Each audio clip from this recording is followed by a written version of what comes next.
हाँ भाई लोगों, मैं अपने केले की खेती में हूँ और मैं अपने केलों में 2 फसलें का जुगाड़ कर रखा है।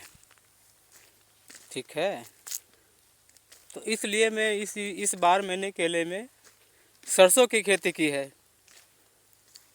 मतलब केला का रेट ये है, अब केला को ज़्यादा आप सम्मान देंगे तो केला फिर 2 रुपये हो गया, तो आप तो उसमें से एक को फसल नहीं उठा पाए ना भाई लोगों। तो इस बार मैंने ये खेती की है, केले की खेत में सरसों बो दिए हैं। ठीक है, सरसों बो दिए। हालांकि केला हालांकि धोखा दे तो एक फसल हमको मिल सकती है ना, तो एक फसल जो मिल रही है तो भाई लोगों उसका आप लाभ लीजिए, अन्यथा वो नहीं कर पा रहे हैं।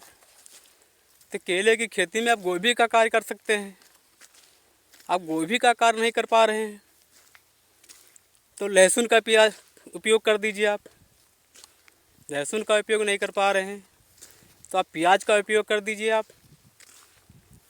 ठीक है भाई लोगों, तो केले निर्भर केले पे मत होना, क्योंकि इस बार हमारे पास छोटे किसान हैं, ज़्यादा बड़े किसान नहीं हैं।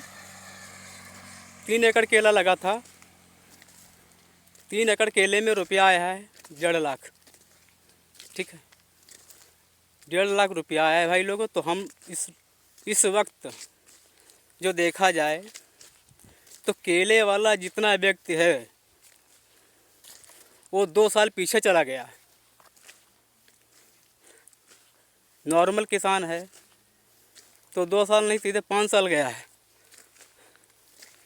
उसे पिछड़ा वर्ग है, किसानी है। 3 प्रकार की क्वालिटियाँ होती हैं। ठीक है, तो 3 ही प्रकार की क्वालिटियाँ होती हैं, उसी में 3 प्रकार के आदमी भी होते हैं। ठीक, तो वो उससे पीछे चला गया, लगभग वो 5 साल गया। आप घर से कमाते हैं, खाते हैं, आपकी प्रॉपर्टी अच्छी हो रही है। ठीक है, आप हो रही है तो अच्छी बात है। आपकी प्रॉपर्टी सही से नहीं हो रही है, आपकी सिस्टम आपका नहीं सक्सेस हुआ तो आप धोखा खा जाएंगे। तो केले की खेती इतना मत करना, क्योंकि फसल आपके जितना खेत है उसी प्रकार आप फसल का उपयोग कीजिए। ठीक है, तो इसलिए मैं अपने केले की खेती के बारे में कुछ जानकारियाँ आपको शेयर कर रहा हूँ। तो आप कृपया करके जो छोटे किसान हैं तो भाई लोग आप केले की खेती ज़्यादा से ज़्यादा कम करें, सब्जी की खेती करें। धन्यवाद भाई लोगों, आपको अच्छा लगे तो शेयर और कमेंट ज़रूर करना। जितना हमें वाकिफ़ था उतना आप लोगों को बताया है। ओके, धन्यवाद भाई।